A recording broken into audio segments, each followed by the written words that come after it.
क्या आप जानते हो कि रोबोटिक एफर्मेशंस इतने ज़्यादा पावरफुल होते हैं कि आप उससे एक दिन में भी मैनिफेस्टेशन कर सकते हो। लेकिन क्यों ये इतने फास्ट मैनिफेस्ट होते हैं और क्या इसके पीछे का साइंस है, ये हम आज की इस वीडियो में जानेंगे ताकि आप अपनी मैनिफेस्टेशंस को और भी ज़्यादा इजी कर पाओ। और रोबोटिक एफर्मेशन अगर आपको इस्तेमाल करना आता है और उसका आप यूज़ करते हो अच्छे से, तो डेफिनेटली आपको रिजल्ट मिलते भी है और बहुत फास्ट मिलते हैं। अब रिसेंटली मैंने एक पोस्ट भी की थी, यानी वीडियो पोस्ट की थी रोबोटिक एफर्मेशंस ऑफ मनी को लेकर के। उसको जब मैंने अपलोड किया था, उसके 24 घंटे के अंदर ही बहुत सारे लोगों को, यानी 5-6 लोगों को इमीडिएटली रिजल्ट मिल गए थे, सिर्फ 30 मिनट्स उसको लूप में सुनने में या सिर्फ एक बार में उसको सुनने में। और कईयों को थोड़ा सा टाइम भी लगा, विद इन अ वीक उनको मिल गई वो चीज। तो मैक्सिमम लोगों के लिए ये चीज इतनी तेजी से क्यों काम कर रही है, इसके पीछे के बारे में आज हम बात करेंगे। हमारा माइंड हर वक्त कुछ ना कुछ बात करता है जिसे हम सेल्फ टॉक कहते हैं। और सेल्फ टॉक क्या होती है, एक एफर्मेशन की तरह ही होती है, लेकिन ये वो एफर्मेशंस होती है जो आप करंट रियलिटी को देख करके रिपीट करते हो। आपकी रियलिटी में कोई चीज जैसी भी हो रही है, एग्जैक्टली आप उसको वैसा रिपीट करते हो। और मोस्टली चीजें अगर आपकी लाइफ में नेगेटिव है और उस जगह पे आप करंट रियलिटी को देख करके एफर्म कर रहे हो, तो मोस्टली आपकी लाइफ नेगेटिव में ही मैनिफेस्ट होगी।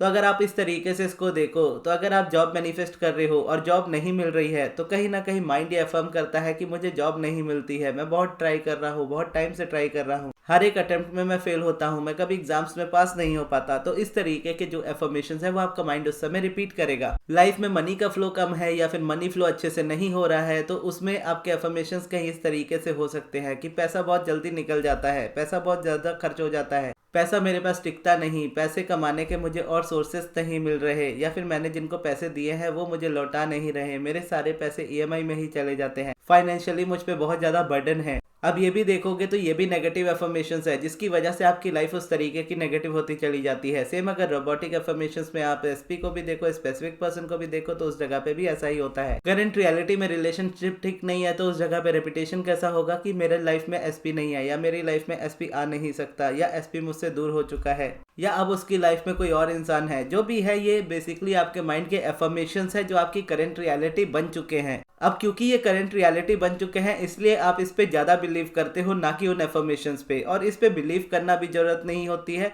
और ना ही इस जगह पे फील करने की जरूरत होती है। समझना ये होता है कि एफर्मेशंस जो आपके माइंड में चल रही है वो एक्चुअल में आपकी सेल्फ टॉक बनी हुई है, उसको चेंज करके आपको रिप्लेस करना है न्यू एफर्मेशंस के साथ। और उन एफर्मेशंस को आपको तब तक रिपीट करते रहना है जब तक वो चीज आपकी लाइफ की रियलिटी ना बन जाए। तो जब हम एफर्मेशंस रिपीटेशन स्टार्ट करते हैं या फिर स्टार्ट करना चाहते हैं, तो ऐसे टाइम में होता यह है कि हमारे पास बहुत सारी डिजायर्स होती है। हर एक डिजायर के लिए हम कुछ ना कुछ करना चाहते हैं, लेकिन हर एक डिजायर के लिए हमारे लिए इम्पॉसिबल सा हो जाता है या बहुत मुश्किल हो जाता है। और मुश्किल या इम्पॉसिबल इस जगह पे इसीलिए होता है, यानी ऐसा इसलिए नहीं है कि रोबोटिक एफर्मेशन वर्क नहीं करती या आपकी डिजायर इम्पॉसिबल है, ऐसा बस इसलिए होता है क्योंकि आप जितना ज्यादा एफर्मेशन चूज करोगे उतना कम टाइम दे पाओगे उसको रिपीट करने में। तो ये प्रॉब्लम नहीं होती है जब आप रोबोटिक एफर्मेशन करते हो, जहाँ पे एक ही एफर्मेशन होती है। अगर स्टिल आपको बाकी डिजायर्स को भी रखना है किसी तरीके से, तो आप उस जगह पे अलाइनमेंट वाली एफर्मेशन को रखते हो। जैसे मान लीजिए कि मैं जो चाहे वो पा सकता हूँ, कर सकता हूँ, बन सकता हूँ। अब ये एफर्मेशन जो है ये ऑल इन वन एफर्मेशन हो जाती है जो हर तरह से वर्क करती है। या फिर everything is always working out for me, जो मैंने ऑडियो में भी डाली है कि सारी चीजें हमेशा मेरे फेवर में काम कर रही है।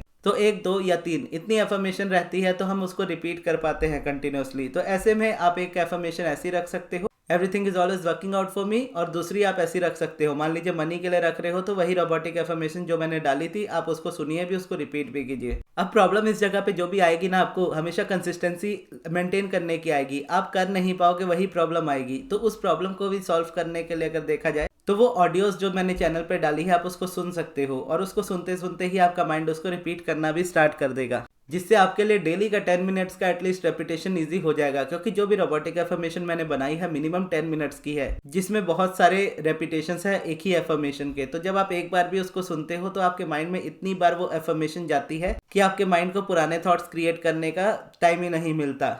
ऐसे में जब आप खुद भी अफर्म करने लगते हो तो आपकी लाइफ में और ज़्यादा चेंजेस आने लगते हैं। अगर आपको प्रैक्टिस में प्रॉब्लम आती है तो इस तरीके से आप ऑडियोज का इस्तेमाल कर सकते हो। आने वाले टाइम में मैं और भी एफर्मेशंस ऑडियोज डालूंगा, और इन एफर्मेशंस को आप काम करते करते, सोने जाते समय, या किसी भी ऐसे टाइम पे जहां पर आप बहुत इन्वॉल्व नहीं हो, किसी जगह पे फोकस नहीं हो, बस अपने ईयरफोन्स लगा के या बिना ईयरफोन्स के भी आप उसको सुनते रहो। और उस जगह पे रेपिटेशन वाले मैंने नहीं डाले हैं, जस्ट आपको सुनने वाले डाले हैं। और अगर आप इस जगह पे पर्सनल भी बनवाना चाहो अपने लिए एफर्मेशन, रोबोटिक एफर्मेशन, तो उसके लिए भी आप ऑडियो बनवा सकते हो, जिसमें आपकी पर्सनल डिजायर के हिसाब से आपके लिए स्पेसिफिक एफर्मेशन बना करके उसको रिकॉर्ड किया जाएगा। और अगर आप एसपी मैनिफेस्ट कर रहे हो तो आप उसमें उसका नाम भी अपना मेंशन करा सकते हो या सिचुएशन के हिसाब से चीज़ें बनवा सकते हो। तो अगर आपको बनवाना हो तो उसके लिए आप मेरे मैनेजर अमृत को कांटेक्ट कीजिएगा उनके व्हाट्सएप नंबर पे। उनका व्हाट्सएप नंबर मैं आपको कमेंट बॉक्स में दे दूंगा। अब आते हैं रिजल्ट्स पे कि रोबोटिक एफर्मेशंस आपको रिजल्ट कब देते हैं और कितनी जल्दी देते हैं। रोबोटिक एफर्मेशंस जितना आप रिपीट करते हो उसको रिपीटेशन करने की वजह से होता यह है कि पुराने थॉट्स जो होते हैं रिप्लेस होने स्टार्ट हो जाते हैं। तो जब तक आपके पुराने थॉट्स रिप्लेस नहीं होंगे मैक्सिमम, तब तक आपकी मैनिफेस्टेशन नहीं होती है। तो ऐसे में क्या है कि आपको रोबोटिक एफर्मेशन करते रहना होता है जब तक आपका माइंड उन रेपिटेशंस को कम ना कर दे। अगर आप ऑब्वियसली खुद नहीं कर पा रहे हो तो आप ऑडियो को सहारा लेके करते हो। अगर आप कर पा रहे हो तो आप 5-10 मिनट के लिए बैठते हो या 15 मिनट के लिए बैठते हो और उसको रिपीट करते हो, या अपना काम करते करते भी आप रिपीट कर सकते हो उसको। तो आप ऐसा समझ लो कि आप मनी के बारे में मान लीजिए मैनिफेस्ट कर रहे हो और मनी को लेकर के आपके बहुत सारे नेगेटिव्स है यानी नेगेटिव थॉट्स है और दिन भर आप मनी को लेकर के जब भी सोचते हो आप नेगेटिव फील करते हो या नेगेटिव सोचते हो। तो ऐसे टाइम पे उस मनी एफर्मेशन का जब आप इस्तेमाल करना स्टार्ट करोगे तो जितना आप उसको रेपिटेशन देने लगोगे तो क्या होगा, पुराने थॉट्स को आने का उतना टाइम नहीं मिलेगा क्योंकि आप न्यू थॉट्स के लिए टाइम दे रहे हो। फिर धीरे धीरे क्या होगा, पुराने मान लीजिए 50% भी है या 100% नेगेटिव है, तो अभी जब रोबोटिक एफर्मेशन करना स्टार्ट करोगे तो पहले वो 50-50 हो जाएंगे, यानी 50% आपके नेगेटिव थॉट्स है, 50% आपका पॉजिटिव एफर्मेशन है। अब इस जगह पर अगर 51% भी बढ़ता है आपका पॉजिटिव थॉट या एफर्मेशन तो उस जगह पे मैनिफेस्टेशन होती है। और उसके बाद ये एफर्मेशन जितना आपके माइंड में बैठता चला जाता है उतना ही आपकी रियलिटी बनती चली जाती है। जैसे अगर इसको पढ़ाई के पर्सपेक्टिव से देखें तो जैसे हमें स्कूल में याद कराया जाता था, कोई चीज़ हमें लर्न करनी होती थी या कोई आंसर हमें रटना होता था तो हम क्या करते थे, एक एक सेंटेंस को 5-5 टाइम्स रिपीट करते थे और उसके बाद हम दूसरा सेंटेंस लेते थे उसको 5-5 टाइम्स रिपीट करते थे, या फिर एक ही सेंटेंस को तब तक रिपीट करते थे जब तक वो माइंड को याद ना हो जाए, फिर हम दूसरे वाले पे जाते थे। तो जब हम इस तरीके से रेपिटेशन करते थे, रेपिटेशन करने की वजह से क्या होता था कि जब एग्जाम्स आते थे, एग्जाम्स में हम उस आंसर को यानी उस क्वेश्चन को देखते साथ ही उस आंसर को पूरी तरह से लिख देते थे, चाहे वो जितना भी बड़ा पेज हो। अब आपका हो सकता है कि कोई डिफरेंट प्रोसेस हो लर्न करने का चीज़ों को, लेकिन मेरा ये होता था मैं हर एक पैराग्राफ या हर एक सेंटेंस को 5-5 टाइम्स रिपीट करता था। तो उसी तरीके से जितना ज़्यादा आप इस एफर्मेशन को रिपीट करोगे आपका माइंड उस एफर्मेशन को याद कर लेगा। तो जब भी उसकी ज़रूरत पड़ेगी, जब भी आप नेगेटिव थॉट क्रिएट कर रहे होंगे या नेगेटिव सोच रहे होंगे उस सब्जेक्ट को लेकर के, इमीडिएटली आपको याद आएगा कि आप एफर्मेशन करते हो, तो वो एफर्मेशन उस वक्त आप नेचुरली रिपीट कर लोगे उस जगह पे। तो ऐसे में क्या है, रेजिस्टेंस आएगी भी तो आप उसको रिवर्स कर दोगे, पिवटिंग जिसको बोलते हैं, जिसकी वजह से आपकी लाइफ में वो चेंजेस आने स्टार्ट हो जाएंगे। और अगर आप पर्सनली मेरी क्लासेस में आते हो तो क्लासेस में भी हम रोबोटिक एफर्मेशंस की प्रैक्टिस करते हैं। तो अगर आप डेली मेरे साथ प्रैक्टिस करना चाहते हो रोबोटिक एफर्मेशन की भी, मेडिटेशन की भी, पिवटिंग और पॉजिटिव एस्पेक्ट्स की भी, तो ऐसे में आप मेरी क्लासेस ज्वाइन कर सकते हो जो 12 मार्च से स्टार्ट हो रही है, जिसमें 2 तरह के टाइमिंग्स है, यानी 2 टाइमिंग्स है, एक 2 से 3 है दोपहर का, एक रात के 9 से 10 का है। दोनों में से कोई एक आपको अपनी कंफर्ट के हिसाब से चूज करना है और उसके बाद जब आप क्लासेस में आओगे तो आपका काम बस इतना होगा कि आपको क्लासेस में डेली बेसिस पे आना है। फिर वहाँ पे जब आप प्रैक्टिस करोगे तो अगर आप कंसिस्टेंट नहीं रह पाते हो तो वो कंसिस्टेंसी वाली प्रॉब्लम आपकी खत्म हो जाएगी। तो अगर आपको चाहे क्लासेस ज्वाइन करनी हो या फिर अगर आपको एफर्मेशन ऑडियो बनवानी हो तो दोनों के लिए आप मेरे मैनेजर अमृत को कांटेक्ट कीजिएगा, उनका व्हाट्सएप नंबर आपको कमेंट बॉक्स में मिल जाएगा। और क्लासेस में और बाकी क्या क्या होने वाला है उसको आप डिटेल में जानना चाहते हो तो ये अनाउंसमेंट वीडियो पे आप क्लिक करके देख लीजिएगा। तो ये थी हमारी आज की वीडियो। आपको ये वीडियो कैसी लगी कमेंट्स में जरूर बताइएगा